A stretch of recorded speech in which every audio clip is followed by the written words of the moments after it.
یہ مسئلہ ہوگا. ایڈمیشن میں اتنا ہوگا کہ انٹرنس نہیں ہوگا لیکن انٹرویو ضرور ہوگا. یہ آپ جان لیجئے. انٹرنس نہیں ہوگا لیکن انٹرویو ضرور ہوگا. اور انٹرویو کا مرحلہ جو ہے نا وہ بڑا قسم پرسی کا مرحلہ ہوتا ہے. یہ آپ جان لیجئے. سمجھ گئے؟ تو اس لیے براہ کرم پڑھنے پر زیادہ توجہ کریں. چلیے ہم نے شروع کیا تھا قصیدہ. یونٹ دوم یا باب دوم یا حصہ دوم کہہ سکتے ہیں اس کو اردو میں. اگر اردو میں کہنا ہو یونٹ دوم کو کیا کہہ سکتے ہیں تو حصہ دوم کہہ سکتے ہیں اس کو. ہم نے شروع کیا تھا. تو چلیے چونکہ پڑھا دیا ہوں. ایک سبق ہو چکا ہے. دوسرا سبق ہے. دوسری کلاس ہے. کلاس مذکر بھی ہے لیکن لوگ مؤنث بھی بولتے ہیں. دوسرا درس ہے. تو بتائیے سب سے پہلے کہ قصیدہ جو لفظ ہے کس زبان کا لفظ ہے. اس کو میں نے آپ کو بہت اچھے سے پڑھایا ہے لیکن آپ مجھے بتائیے کہ قصیدہ جو لفظ ہے وہ کس زبان کا لفظ ہے. یہ بتائیے پہلے. سب لوگ بتائیے. قصیدہ جو لفظ ہے عربی زبان کا لفظ ہے. بحیثیت صنف سخن قصیدہ کس زبان میں سب سے پہلے رائج ہوا. بحیثیت صنف سخن قصیدہ سب سے پہلے کس صنف میں کس زبان میں رائج ہوا؟ عرب میں. اس کے بعد یہ پرشین کی طرف بڑھا یعنی فارسی زدہ ہوا. پھر اس کے بعد عربی میں آیا. کمنٹ کرنا ہے ابھی نہیں بولنا ہے تاکہ آواز دیکھیے. انیس الرحمن صاحب پلیز خیال کریے اس کا. ٹھیک ہے تو یہ جان گئے آپ. اچھا دوسرا سوال میں نے آپ کو لکھایا تھا کہ یہ بتائیے کہ قصیدہ کے اجزاء ترکیبی کتنے ہیں. یہ میں نے آپ کو لکھوایا ہے. جلدی سے بتائیے قصیدہ کے اجزاء ترکیبی کتنے ہیں. یہ بہت بیسک سوال ہے جو میں آپ کو کتاب سے پڑھے ہیں 4. اچھا ایک سوال تھوڑا مشکل میں آپ سے پوچھ لوں. یہ بتائیے کہ قصیدے کا فن اور اردو قصیدہ نگاری یہ کتاب کس کی ہے. قصیدے کا فن اور اردو قصیدہ نگاری یہ کتاب کس کی ہے. یہ بتائیے.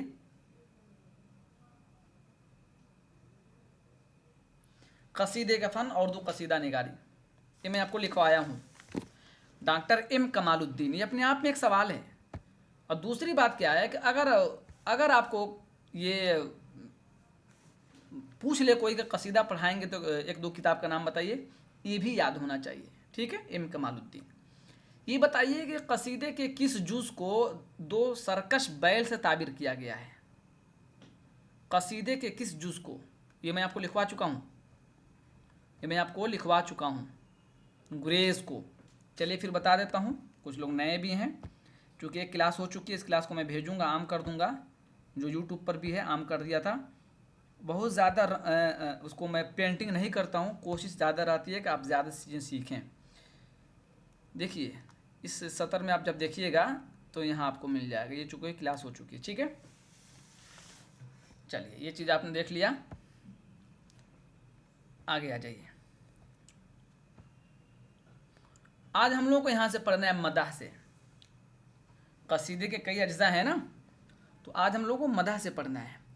قصیدے کا سب سے اہم جز کون سا ہے. یہ اپنے آپ میں ایک سوال ہے. اور یو جی سی کا پیپر اٹھا لیجئے یا یو جی سی لیول کا اس کے منہج کا جو اردو میں اس کو منہج بولتے ہیں مساوی امتحان. تو قصیدے کا سب سے اہم جز کون سا ہے یہ بتائیے آپ لوگ. مدح.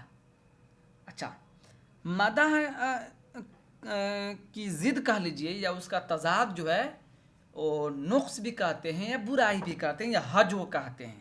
مہذب لفظ میں حجو کرنا. برائی کرنا نہیں حجو کرنا. بڑی ہا سے نہیں چھوٹی ہا سے. حج جو لفظ ہوتا ہے نا اس کا املا یہ ہوتا ہے. اس کا املا عیب نکالنا نقص نکالنا. یا مدح ہو یا حج ہو یہ اہم جز ہے قصیدے کا. ٹھیک ہے. آئیے. اچھا قصیدے کے سب سے اہم چیز کیا ہے. قدرت کلام یعنی گفتگو پر آپ کو قدرت ہونی چاہیے. الفاظ آپ کے گرفت میں ہونی چاہیے. ایسا نہیں ہے کہ آپ کو اردو پڑھنے میں دقت ہو رہی ہے یا تھوڑا بہت گنگنا رہے ہیں تو آپ قصیدہ کہہ لیں گے. نہیں. قصیدے میں آورد آمد سے زیادہ آورد کا مسئلہ ہوتا ہے. آورد کیا کہتے ہیں؟ جس کو تکلف کے ساتھ کسی چیز کو آپ کہیں اس کو کہتے ہیں آورد. لانا، آوردن مصدر لانا، آرامدن کسی چیز کا نزول ہونا. یہ آپ کو جاننا چاہیے. چلیے آگے. اب یہاں سے ہم باقاعدہ آج کی کلاس کا آغاز کرتے ہیں. یہ کو بنیادی بات تھی جو پہلے ہم بتا چکے تھے آپ کو. آواز میری جا رہی ہے؟ کوئی دقت تو نہیں ہے کسی کو؟ کمنٹ کر دیجیے ایک مرتبہ. چلیے اب دیکھیے مدح کیا ہے. کہہ رہے مدح کے لغوی معنی تعریف کرنے کے ہیں. مدح کے لغوی معنی تعریف کرنے کے اصطلاح میں. اچھا میں ایک بتا دوں، معنی کی 2 قسمیں ہیں، یہ اب جان لیجیے. ایک کسی بھی چیز کا لغوی معنی ہوتا ہے اور اس کا ایک دوسرا حصہ ہوتا ہے، وہ ہوتا ہے اصطلاحی معنی. مثال کے طور پر کسی بھی آپ انسان کو لے لیجیے. انسان کس کو کہتے ہیں؟ جس کے 2 آنکھ ہو، 2 کان ہو، 2 ہاتھ ہو، 2 پیر ہو. ایک معنی یہ. اور ایک اصطلاحی معنی کیا ہوگا؟ جس کے اندر بھلے برے کی تمیز ہو، عقل سلیم ہو. عقل سلیم ہو. مثال کے طور پر جو ذہن کے اعتبار سے ذرا کمزور ہوتا ہے یا ناقص کہہ سکتے ہیں آپ، تو اس کو لوگ انسان میں شمار ہی نہیں کرتے ہیں. اس کے ساتھ کیا معاملہ ہوتا ہے سب جانتے ہیں. شہروں میں دیکھ لیجئے، گاؤں میں دیکھ لیجئے، میلے ٹھیلے کی جگہ پہ دیکھ لیجئے، وہ انسان یا وہ آدمی جو ذہن سے ذرا کمزور ہوتا ہے، لوگ اس کو وہ اہمیت نہیں دیتے ہیں جو مکمل انسان کو اہمیت لوگ دیتے ہیں. سمجھ گئے؟ آ جائیے. تو لغوی معنی تعریف کرنا بس. اصطلاحی معنی کیا ہے؟ کر رہے ہیں جو تشبیب اور گریز کے بعد عرض مدعا اور دعا سے پہلے آتا ہے. عرض مدعا کا مطلب یہ ہوتا ہے، مثال کے طور پر آپ کو مجھ سے 10,000 روپیہ لینا ہے یا آپ کو ایڈمیشن کرانا ہے کسی یونیورسٹی میں، تو پہلے آپ مجھ سے کیا کریں؟ دعا سلام کریں گے نا. تو یہ جو دعا سلام ہے نا، تمہیدی بات ہے، اسی کو کہتے ہیں عرض مدعا. اور اخیر میں آپ کہیں گے کہ جب کوئی پوچھے گا آپ کس غرض سے ملنا چاہتے ہیں، تو آپ کہیں گے دراصل بات یہ ہے، یا میں آپ سے یہ گزارش کرتا ہوں، طلب کرتا ہوں کہ میرے یہ کام کروا دیں. تو وہ کیا ہے؟ مدعا ہے. تو کہہ رہے ہیں کہ عرض مدعا اور دعا سے پہلے. اور دعا کب دیتے ہیں؟ اخیر میں، کہ جزائے خیر ہو، اللہ آپ کا بھلا کرے، آپ نے میرے ساتھ اچھا سلوک کیا. دعا کب دیتے ہیں؟ اخیر میں. تو اب آپ کو ذہن کے طور پر یاد ہونا چاہیے. اب یہ کوئی سوال کر لے نیٹ کے علاوہ یا سیٹ کے علاوہ یا مشکل سوال بنے تو کبھی نہیں بھولیں گے آپ. مثال کے طور پر یہ پوچھ لیا جائے کہ قصیدے میں مدح کی جو جگہ ہے وہ کہاں ہے؟ بتائیے. آپ کمنٹ کرنا ہے، بولنا نہیں ہے. قصیدے میں مدح کی جگہ کیا ہے؟ اس کے بارے میں آپ 2 منٹ بات کیجیے. تو ایک آپ یاد کیے ہوں گے تشبیب، گریز، مدح. ٹھیک ہے. اب تھوڑا آپ کو جانکاری ہوگی. کہیں گے مدح کے 2 معنی ہیں. ایک تو لغوی معنی تعریف کرنے کے ہیں، اس کی ایک اصطلاحی معنی بھی ہے. اصطلاحی کے معنی بار بتائیں گے کہ اصطلاحی معنی میں یہ ہوتا ہے کہ قصیدے کا تیسرا حصہ ہے تو تشبیب اور گریز کے بعد اور عرض مدعا اور دعا سے پہلے آتا ہے. اب کوئی آپ کو پھنسانا چاہے تو پوچھ لے گا عرض مدعا کا مطلب کیا ہوتا ہے؟ بتائیے اس کے بارے میں. تو میں نے آپ کو سمجھایا کہ عرض مدعا کیا ہوتا ہے. چلیے اس حصے میں شاعر ممدوح کی تعریف کرتا ہے. اب ایک چیز اور سمجھتے چلیے ساتھ میں. ممدوح لفظ کیا ہوتا ہے؟ جس کی تعریف کی جائے. اس میں مفعول ہے. اس کو کہتے ہیں جس کی تعریف کی جائے. کہ شاعر ممدوح کی تعریف بنائیں گے. چاہے ممدوح کوئی بھی ہو، والد صاحب ہو، اور وقت کا بادشاہ ہو، حکومت وقت ہو، یا آپ کی محبوبہ ہو، کوئی بھی ہو جس کی تعریف کی جائے اس کو ممدوح کہتے ہیں. مدح کا میدان اپنے اندر بڑی وسعت رکھتا ہے. ظاہر سی بات ہے جس سے کام نکلوانا ہے اس کی تعریف تو زیادہ کریں گے نا. آپ ایک لفظ میں کہہ دیں گے بڑے اچھے انسان ہیں، آپ مجھے 20,000 روپیہ دیجیے، کوئی دے گا آپ کو؟ کوئی نہیں دے گا. اس کو آپ متاثر کرنا پڑے گا آپ کو. تو زیادہ وسعت رکھتی ہے نا یہ چیز، تب جا کے آپ کا کام ہوگا. تو وہی کہہ رہے ہیں مدح کا میدان اپنے اندر بڑی وسعت رکھتا ہے. قصیدہ نگار کو اس بات کی آزادی ہوتی ہے کہ وہ جس طرح چاہے اپنے ممدوح کی تعریف کرے. یہ اگر قید لگا دیں گے کہ نہیں اس طرح ہی تعریف کرنی ہے تو مزہ نہیں آئے گا اور کام نہیں ہو پائے گا. جانتے ہیں کیوں؟ مثال کے طور پر ایک آدمی جھارکھنڈ کا ہے، دوسرا آدمی بہار کا ہے، اور تیسرا آدمی ہے دکن کا. تو اگر ایک ہی طریقے سے آپ تینوں کو متاثر کرنا چاہیں گے تعریف کر کے، نہیں سمجھ پائے گا نا. زبانیں الگ ہیں، ذہنیت الگ ہیں، ان کی پسند و ناپسند الگ ہے. کسی کو آپ متاثر کرنا چاہتے ہیں اور جو ہے کہ اس کو چاہتے ہیں کہ آپ کے جال میں آ جائے، آپ کی باتوں کو پسند کرے، تو اس کے حساب سے آپ کو جانا پڑے گا. آپ اگر کوئی رول بنا لیں گے تو نہیں آئے گا. اس نے کہا اپنے ممدوح کی تعریف کرے جس طرح چاہے. یہاں دیکھ لیجئے خوب اچھے سے، تاکہ کبھی بھی آپ کو بلوایا جائے قصیدہ پر تو آپ 2-4 منٹ تقریر کر سکیں. جس طرح چاہے آپ کنونس کر لینا ہے اپنے محبوب کو، اپنے ممدوح کو. ٹھیک ہے، آگے آ جائیے. قدیم ناقدین نے مدح کے بیان میں حفظ مراتب خیال رکھنے پر بہت زور دیا. حفظ مراتب کوئی جانتا ہے آپ میں سے؟ یہ ایک اصطلاح ہے، یہ آپ کو جاننا بہت ضروری ہے کہ حفظ مراتب کیا ہوتا ہے. کوئی جانتا ہے آپ میں سے؟ کمنٹ کیجئے، بولنا نہیں ہے. حفظ مراتب نہیں، میں بتا رہا ہوں، لکھ لیجیے اس کو. حفظ مراتب کہتے ہیں ترتیب کو. ترتیب کیا کہتے ہیں؟ ایکولیٹی کو، مساوی درجہ کو. مساوی درجہ کو. مثال کے طور پر دادا ہیں، والد صاحب ہیں، بھائی صاحب ہیں. اب ایسا نہیں ہوگا کہ پہلے آپ بھائی صاحب کی تعریف کر دیے، پھر دادا پر چلے گئے، پھر باپ پر آ گئے. ایسا نہیں. اس لیے آپ جلسے میں یا سیمینار میں دیکھتے ہو سب سے پہلے لوگ کس کی تعریف کرتے ہیں؟ صدر کی. جلسے میں سب سے پہلے کس کی تعریف کرتے ہیں؟ صدر کی تعریف کرتے ہیں. صدر صاحب کی اجازت چاہتے ہیں. پھر استاد عالی مقام کی تعریف کرتے ہیں، ان کا شکر بجا لاتے ہیں. یہ ہے حفظ مراتب. دیکھیے میں یہ چیز بتا رہا ہوں جو آپ کو انٹرویو میں کام آئے گا. کیونکہ اگر میں چاہوں کہ صرف معروضی سوالات پڑھا کے چلا جاؤں تو مجھے اتنا آپ کے سامنے بولنے کی ضرورت نہیں ہے، اتنا محنت کی ضرورت نہیں ہے. میں بتاتا چلا جاؤں قصیدے کا زیادہ ترکیب یہ ہے اور ٹھیک ہے آگے بڑھیے. لیکن نہیں، میں ایسا کروں گا ہی کبھی نہیں. چاہے آپ کم تعداد میں رہیں، زیادہ تعداد میں رہیں، مجھے اس پر دھیان نہیں دینا ہے. کم تعداد میں لوگ رہیں لیکن پڑھیں، تاکہ وہ کم سے کم 10 ہی لوگ نکلیں، اچھے نکلیں. میرا طریقہ کار ہے یہ. تو تھوڑا ٹائم لگے گا، گھبرانا نہیں آپ کو. تو آپ کو اب تک معلوم نہیں تھا حفظ مراتب، تو اس کو یاد رکھ لیجیے. ٹھیک ہے، آگے آ جائیے. تو قدیم ناقدین نے کیا کہا ہے کہ حفظ مراتب کا خیال رکھنا بہت ضروری ہے. حفظ مراتب وہی بالترتیب، جو سب سے زیادہ مستحق ہے اس کو پہلے رکھیے، پھر ان کے بعد. مدح ممدوح کی سماجی اور طبقاتی حیثیت کا خیال رکھنا ازحد ضروری، جو میں نے آپ کو بتایا ہے. اب یہاں کی جو تہذیب ہے، جو حیدرآباد کی جو تہذیب، اس کے حساب سے آپ اس کو متاثر کرنا چاہیں گے. ایسا نہیں کہ بہاری اسٹائل متاثر کرنا پڑے تو پسند ہی نہیں کرے گا. سماجی اور طبقاتی مطلب اس کے جو کلچر کیا ہے، اس کے اخلاق اور اس کی پسند اور ناپسند کیا چیز، اس کو رکھنا بہت ضروری ہے. بادشاہ ہو، امراء و نوابین، نواب کی جمع ہے نوابین، علماء کرام اور بزرگان دین کی مدح میں اس کے مضامین کی تخصیص بھی کی جاتی ہے.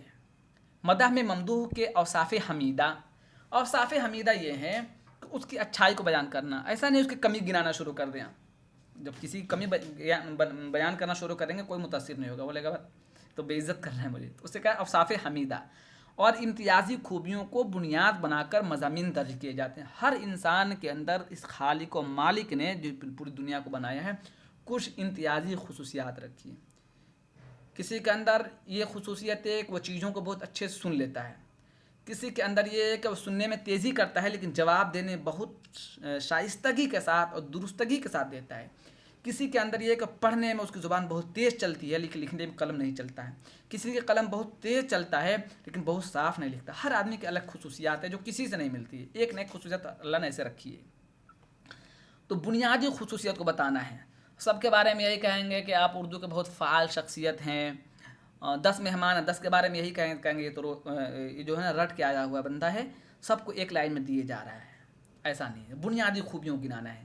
مجموعی طور پر ہم کہہ سکتے ہیں کہ اس حصے میں ممدوح کی سخاوت و شجاعت، عظمت و شرافت، عدل و انصاف، خلق نہیں ہے خلق ہے. یہ آپ کو میں بتا رہا ہوں. خلق مطلب پیدا کرنا، اور خلق مطلب ہوتا ہے عادت و اخلاق. خلق و مروت، یہ یاد رکھ. خلق نہیں پڑھنا ہے. خلق و مروت، حمیت و خودداری، علمیت و صلاحیت، عبادت و ریاضت، کشف و کرامات، فیض و برکات، صداقت و متانت، حسن و جمال اور وجاہت و جاذبیت وغیرہ کے علاوہ اس کے ساز و سامان، آلات حرب، اس کی سواریوں اور عمارات و محلات کا ذکر کیا جاتا ہے.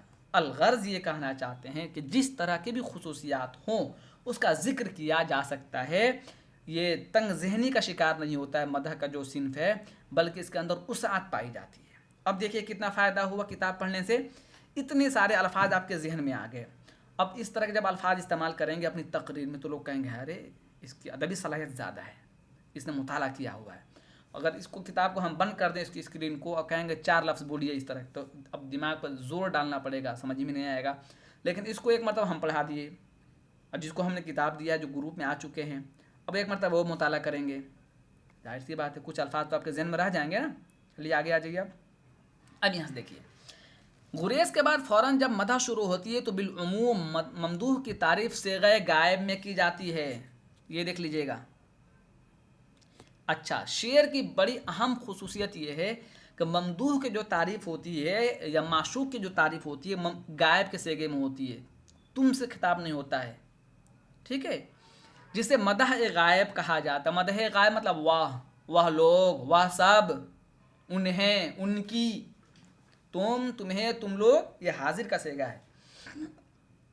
پھر جب مدح آگے بڑھتی ہے تو ممدوح کو قصیدہ نگار براہ راست مخاطب کرتا ہے، اسے مدح حاضر کہا جاتا ہے. جب براہ راست مخاطب ہوتا ہے مدح حاضر.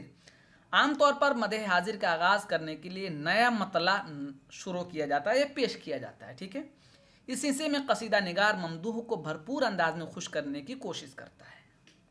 یعنی پہلے مدح غائب سے بات ہوتی ہے اور دھیرے دھیرے آگے بڑھتے ہوئے مدح حاضر میں پہنچتا ہے اور اس میں اس پوری توجہ صرف کرتا ہے کہ اس کا جو ممدوح ہے، ممدوح میں کچھ بھی ہو سکتا ہے، بادشاہ وقت بھی ہو سکتا ہے، اس کا اپنا استاذ بھی ہو سکتا ہے، اور صدر ہو سکتا ہے، والدین ہو سکتے ہیں، جس کے بارے میں وہ لکھنا چاہ رہا ہے اس کو خوش کرنے کی کوشش کرتا ہے.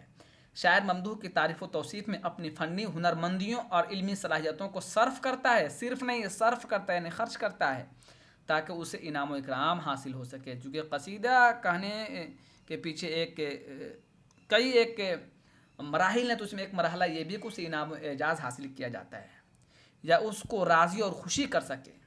مدح میں توازن اور اعتدال شرط ہے، یہ جاننا بہت ضروری ہے.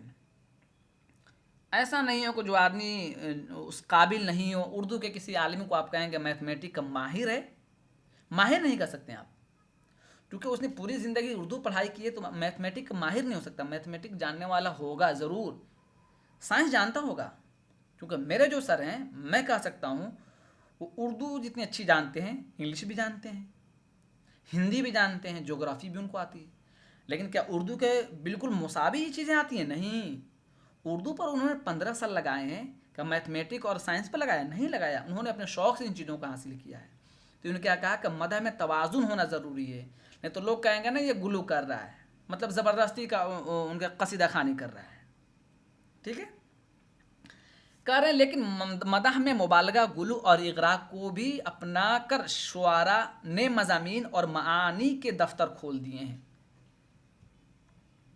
بہت مدح سے کام لیا، بہت زیادہ تعریف کر دیے جتنا نہیں ہونا چاہیے.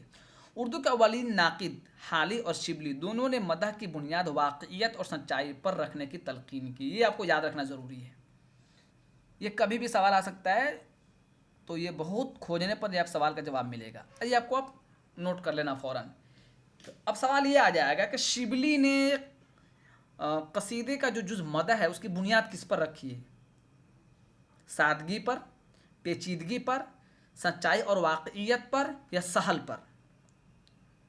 تو دو تھوڑا آپ کو مشکل لگے گا، لیکن سہل انداز تھوڑا آپ کو لگے گا کہ یہ قریب ہو سکتا ہے. لیکن لفظ جب یہ موجود ہے تو ہم اسی کو ٹک لگائیں گے کہ واقعیت اور سچائی پر. ٹھیک ہے، آگے آ جائیے.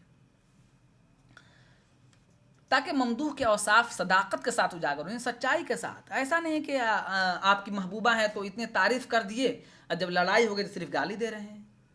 ایسا ہی ہوتا ہے نا، جب نئی نئی دوستی ہوتی ہے تو چاند سورج ستارے سب دکھائی دیتی ہے اس کے اندر، لیکن تھوڑی جب انبن ہو جاتی ہے تو ساری برائی دنیا کے اسی میں پائی جاتی ہے. ایسا ہے یا نہیں ہے؟ کمنٹ کرو آپ لوگ. یہ حقیقت ہے، دونوں صنف کے ساتھ ایسا ہی ہے. ایسا نہیں کہ میں مرد ہوں تو اس صنف کے خلاف بول رہا ہوں، نہیں، یہ میں حقیقت بتا رہا ہوں. جب تک لڑائی نہیں ہو رہی ہے تو لگتا ہے کہ پوری دنیا کا خوبی اللہ نے اسی کے اندر رکھ دی ہے، بس یہی تو ہے. لیکن جب لڑائی ہو جاتی ہے تو دیکھیے دنیا کی ساری خرابی اس کے اندر بتائی جاتی ہے. نہیں، اس سے خراب انسان دنیا میں پیدا نہیں ہو سکتا ہے. یہ حقیقت ہے. سروری ہنس رہی ہے، حقیقت ہے. آپ لوگ تسلیم کر، آپ کا دل تسلیم کرے گا، بھلے آپ یہاں نہیں لکھ سکے. چلیے آگے آ جائیے. اور اس کی واقعی شخصیت عوام الناس کے سامنے آ سکے، اس لیے شبلی نے کیا کہا؟ شبلی کا قول. اب یہ جو اقوال یہاں آ رہے ہیں یہ آپ کو یاد ہونا ضروری ہے. دیکھیے کیا کیا ہے، اور یہاں یہ بھی دے دیا کہ یہ کہاں سے لیا گیا ہے. جس کی مدح کی جائے در حقیقت مدح کے قابل ہو. ایسا نہیں ہو کہ سیمینار میں کوئی ایسا آدمی آ گیا جنہوں نے جیسا خطاب کرنا چاہا ویسا نہیں کیا، لیکن آپ کے جاننے والے ہیں، آپ کے دوست ہیں، تو آپ کھڑے ہو گئے ان کے، اب لگے مدح سرائی کرنے، لگے ان کے ساتھ 15 منٹ ان کی تعریف میں لگا دی. ایسا نہیں ہونا چاہیے، انصاف کے ساتھ دو لفظی ہو. دوسرا کیا کرے، مدح میں جو کہا جائے سچ کہا جائے، شبلی نے کہا ہے. تیسرا کیا کہا ہے کہ مدحیہ اوصاف اس انداز سے بیان کیے جائیں کہ جذبات کو تحریک ہو، جذبات کو تحریک ہو. یہ تینوں باتیں کس نے کہی ہیں؟ علامہ شبلی نے کہی ہے. کس کتاب میں؟ شعر العجم حصہ پنجم مطبع معارف. متبع نہیں ہے، مطبع تباہ ہونے کی جگہ، تباہ ہونے کی جگہ مطبع معارف. اعظم گڑھ کبھی زندگی نے وفا کی تو ضرور جائیے اعظم گڑھ. شبلی کا شبلی کے دارالمصنفین کو دیکھیے، بہت اچھی جگہ ہے، بہت اچھی اچھی کتابیں ملتی ہیں، مستند کتابیں ملتی ہیں. میں گیا ہوں کئی مرتبہ. چلیے یہ آپ کو یاد رکھ لینا ہے. اب آگے آ جائیے. کرے ناقدین نے مدح کے حوالے سے مختلف بحثیں قائم کی ہیں. جیسے ممدوح کی حیثیت کے مطابق اس کی مدح ہونی چاہیے. میں ابھی مثال بھی دیا تھا، آپ لوگ ہنس بھی رہے تھے. ممدوح کی طبقاتی حیثیت کو بنیادی طور پر پیش نظر رکھنا ضروری ہے. جیسے بادشاہوں کی مدح وزراء یا امراء سے بالکل مختلف ہوگی. ظاہر سی بات ہے، بادشاہ بادشاہ ہے، اس کے نیچے کا جو منصب ہوتا ہے وہ وزراء اور وزراء کو ملتا ہے. شاگرد اور استاد برابر ہو سکتا نہیں. مختلف یونیورسٹیوں میں آپ دیکھیں گے کہ جو بڑے اساتذہ ہوتے ہیں وہ اپنی جگہ پر اپنے کسی ہونہار طالب علم کو بھیج دیتے ہیں ایم اے والوں کو پڑھانے کے لیے. لیکن جو تجربہ بڑے بڑے پروفیسر کا ہے، کیا وہی ان کے شاگرد کا بھی ہے؟ ہرگز نہیں. تو جو بات استاد محترم کے لیے کہی جائے گی ان کے شاگرد کے لیے نہیں کہی جائے گی. یہ آپ کو بہت اچھے سے میں بتا رہا ہوں، شاید کوئی اس طرح کی اس کے کلاس میں نہیں بتائے. یہ سب یاد رکھ لیجیے. ٹھیک ہے. یہ بھی دیکھنا ضروری ہے کہ مدح میں کن اوصاف کا تذکرہ کیا جائے. اہل فن اس امر پر بھی اصرار کرتے، اصرار جد کرنا. اور یہ آ جائے گا سین سے اصرار، سرن جمع اسرار. اسرار ہوتا ہے بھید کے معنی، اور اصرار چھپانے کے معنی میں آ جائے گا. لیکن اب سواد سے اصرار میں ضد کرنا. ٹھیک ہے. مدح میں اختصار سے کام نہ لیا جائے. اختصار سے نہیں کرنا. میں پہلے ہی بتایا ہوں، کسی کو پوٹنا چاہتے ہو یا اس کو کیا کہتے ہیں انگریزی میں، کمنٹ کیجئے تو. متاثر کرنا کو انگریزی میں کیا بول؟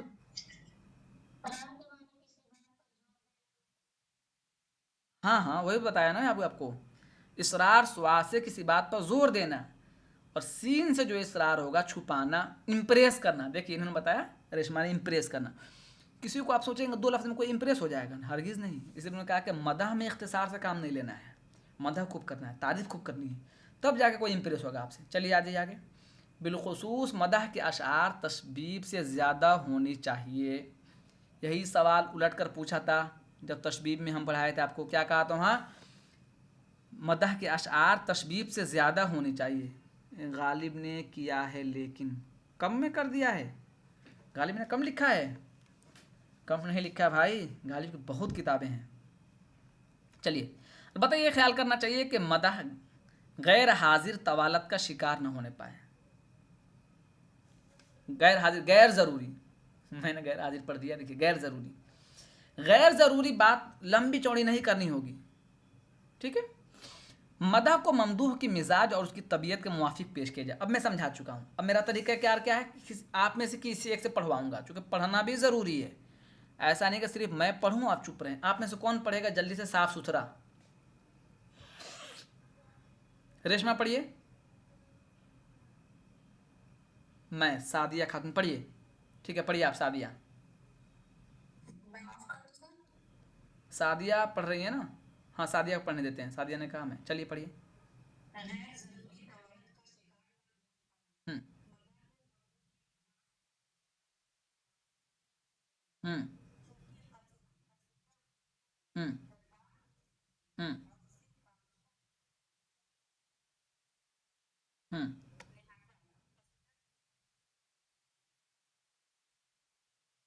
ہوں مراتب.